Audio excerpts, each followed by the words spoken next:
मित्रों, मेरी कहानी पे की पहेली का अगला भाग।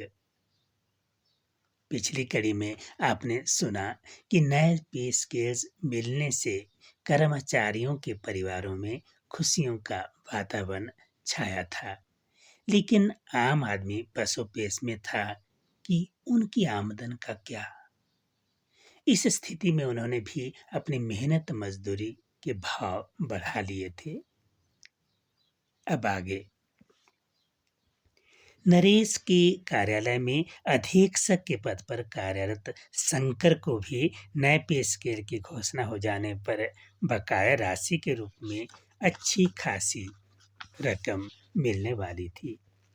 उसने सोच रखा था कि इस बार का एरियर लाखों में मिल रहा है और इस राशि की मदद से वह अपने परिवार के लिए कम से कम 2 कमरों का एक फ्लैट तो जरूर ले लेगा।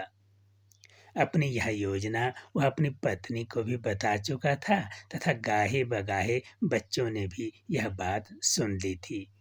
सब खुश थे कि इस बार सरकार की मेहरबानी से उनके पास स्वयं का अपना घर होगा।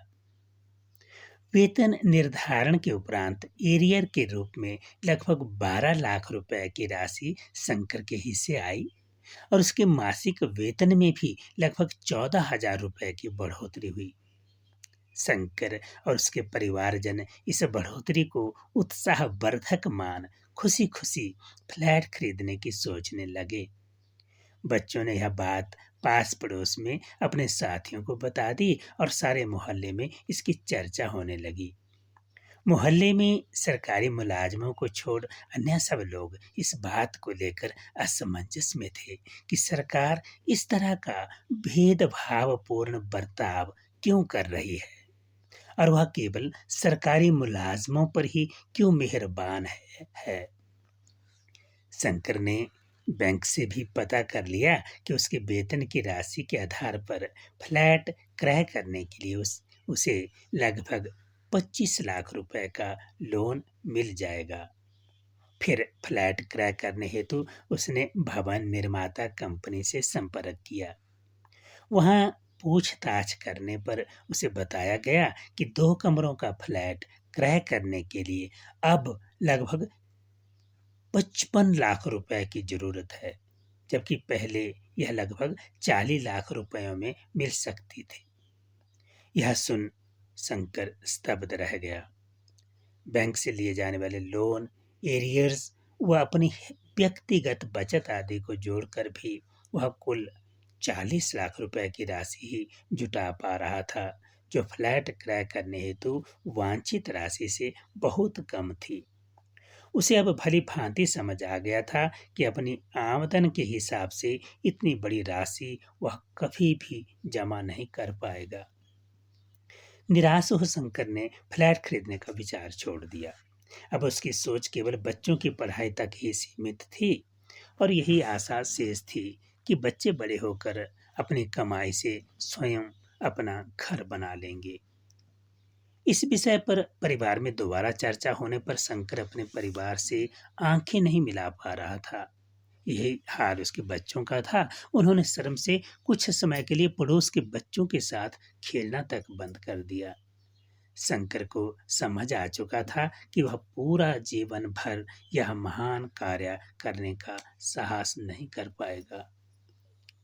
बाबू नरेश की भी 2 बेटियां जवान हो चली थीं। एरियर की इतनी रकम मिलने की खुशी में नरेश ने जल्दी से बड़ी बेटी की सगाई रस्म पूरी करने का मन बना लिया। हफ्ते भर में निश्चित हुए इस छोटे से कार्य में ही भाव दाव करते उसकी इतनी शक्ति और धन खर्च हो गया कि शादी में होने वाले खर्च की सोचने पर उसके होश उड़ने लगे। बेटी की सगाई रस्म पूरी होने पर बाबू नरेश अपने सरकारी क्वार्टर के छोटे आंगन के कोने में पड़ी पुरानी कुर्सी पर बैठा मन ही मन सोच रहा था, शादी के समय लड़के वाले पता नहीं क्या क्या मांग रख देंगे।